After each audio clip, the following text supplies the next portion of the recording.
Hi everybody, thank you for joining my channel. Today, if you are watching this video, it is a hybrid Filipino dumpling class. So what we're going to learn how to do in this video is to create a dough for our siopao, which is the same thing as a Chinese bun. And we're also going to learn how to make the filling for the siopao, which is a chicken asado, and the sauce for that is salty and sweet. So I'm so excited to share this with you because it's such a lovely treat to have, and it's even better when you make it at home from scratch. So let's get started. And one of the things that people always ask me is, how do we treat the yeast? This is the most important part of dough making to ensure that your dough is able to rise. So the tool that you can have that will assist you best is when you're first getting started is a thermometer. So if you have a thermometer, I would go ahead and recommend that you have that as we make the dough. Okay, we are here. We're ready to make our dough. Before you get started, I would recommend having everything measured out. This is what we're going to need. We have the sugar. We have the 2 cups of warm water, which is right here. And we also have the shortening, the yeast, and the flour, or excuse me, not flour, the baking powder, and then the flour. Okay, so we are here. The very first step is to have the sugar in your bowl, and you're also going to want to add the yeast. And I have a thermometer here. You're going to want to temp your water. If this is your first time working with yeast, you definitely want to see your thermometer from 105 to 110. So right now we are at 104, which is fine. It's a little below 105, but it's still warm enough that it's gonna activate the yeast. Add the water to the yeast and to the sugar mixture. And we're gonna wait a second. This is where we're gonna see if we were successful in blooming the yeast. So as you can see that it's starting to foam, this is a good place to be in. If all the yeast had sunk into the bottom and we were not able to see the foaming, then I would say to repeat the process, but I would say we're in a good position here. So we're gonna go ahead and add the flour. We can now proceed to the next steps, the baking powder. And we're also going to add the shortening. I'm gonna go ahead and get all this started with a spoon. I'm gonna go ahead and work this on my butcher's block. Okay, so I'm happy with where we're at. I'm gonna go ahead and sprinkle my butcher's block with a little bit of flour. Then I'm gonna go ahead and take the dough off of there.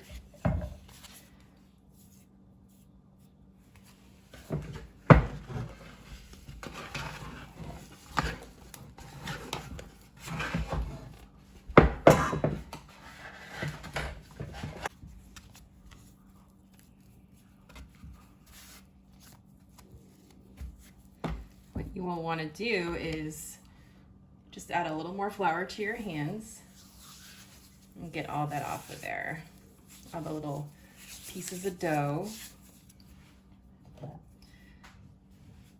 And then we're just gonna start kneading. Sprinkling a little more on there just so that I can get it going. I'm gonna start kneading. Now the proper form to knead is actually having your dominant hand, which is my right hand. I'm gonna have my right foot forward as well, and I'm gonna push forward. Remember, if it gets way too sticky, then you can go ahead and add flour, but not too much, just a little bit at a time. This is, the sticking has gone away because I've kneaded most of the flour into it, and it's getting there. What we're aiming for is a very smooth ball. Why we're kneading this is so that we can get the gluten going, and we're gonna need to rest this in a bowl and have it double. Now, I've been kneading it for about 6 to 7 minutes, so You should, if you're doing this by hand and you're not doing it in your KitchenAid mixer or a mixer, you should starting to get a little glisten on your face.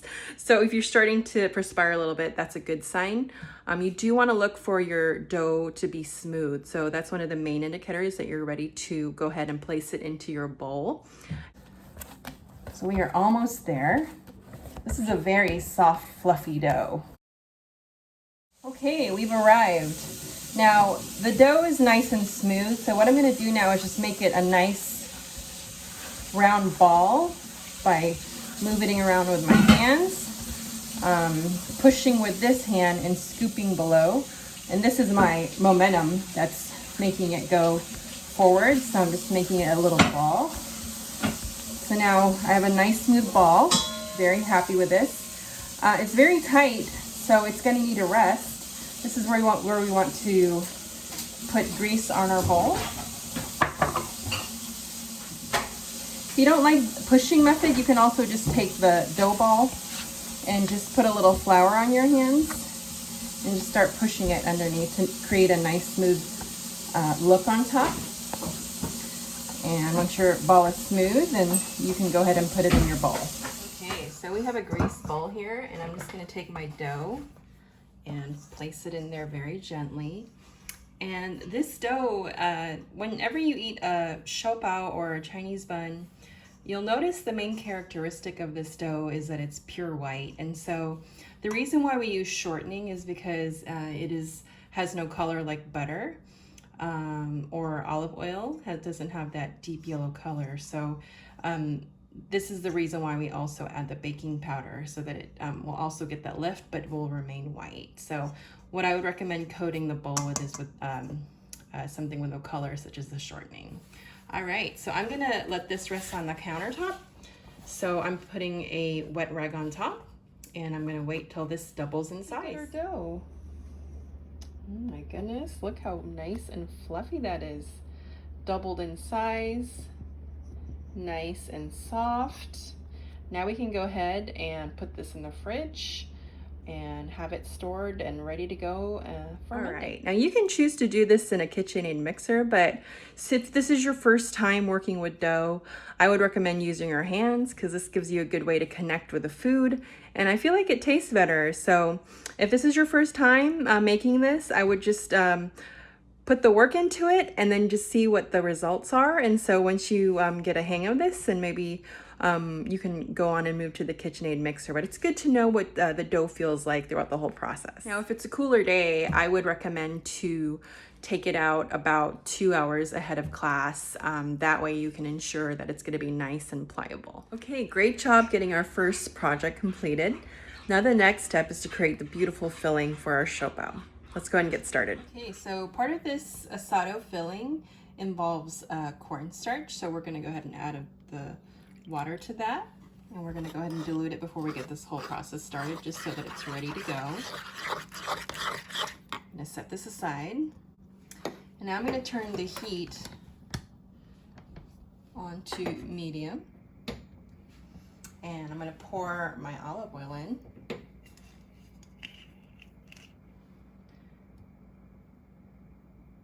And this, you can use a non-shortening type of fat because it doesn't really affect the color. So while my oil is heating up, I'm gonna go ahead and make sure it's evenly distributed in the pan. Then I'm gonna add my garlic and onions. And I've turned it up a little higher at this point. I'm just gonna, it's so hot right now, I'm gonna turn it down a little bit. Gonna mix that around. This is one of my favorite scents, is the garlic and onion scent. It's most of the beginnings of the food we have in the Philippines, and it's a magical combination. It adds a lot of good flavors to the food. So now I'm just adding the chicken, and I'm just gonna mix this around, make sure that I can get the rest of this in here. Okay, so we've got our chicken in there now, and the onions have nicely cooked, and they're translucent, and the garlic is ready to go. I'm going to add some hoisin sauce, some sugar, and add some of the oyster sauce. Now you're going to need to add a little more water than a quarter of a cup, so we're just going to add a little more just to barely cover everything. Going to give it a good mix.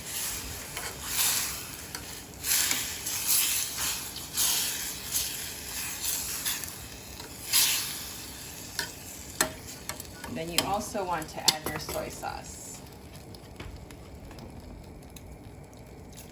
This is going to be a nice dark brown color. And if you like any other spices, you're most welcome to add it at this point. If you want to make this spicy, you can add some cayenne pepper or you can add chili peppers. Totally up to you. I'm going to go ahead and simmer this until it's nice and tender. I would say a good indicator to stop simmering it, and when it's finished is that you'll see the meat falling apart.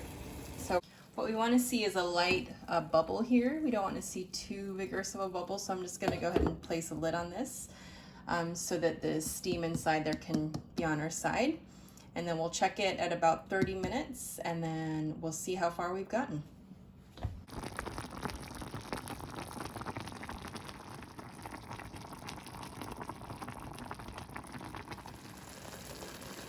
Okay, this is the consistency that we want. It's very tender, so what I'm going to do at this point is just start shredding it. And then we want it to where there's not too many big pieces, mostly shredded.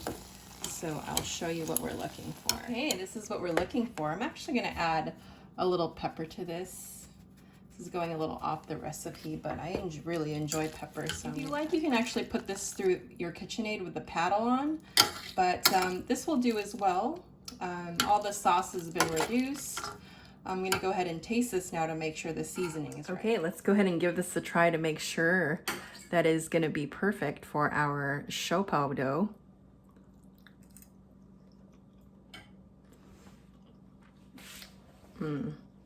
It is so good. The chicken thighs are super nice and tender, shredded. Also, the soy sauce and the hoisin and the oyster sauce and the sugar are all doing their job. It tastes just like teriyaki, have that salty sweet. It's gonna be really good with that neutral dough that we've made. And we actually didn't add any salt to the dough, so this is where the salt comes in. So super excited to fill this with you on Monday. Let me know if you have any questions before then. Go ahead and email me. But until then, I'm super excited for Monday to come so that you can all try these dumplings. Have a nice night. Just wanted to remind you that before you store your filling, you want to make sure to cool it in your fridge with the lid off. And once you know that everything is in this container is fully cooled, meaning no warmth at all, totally chilled, then that's the point where you can cover your filling.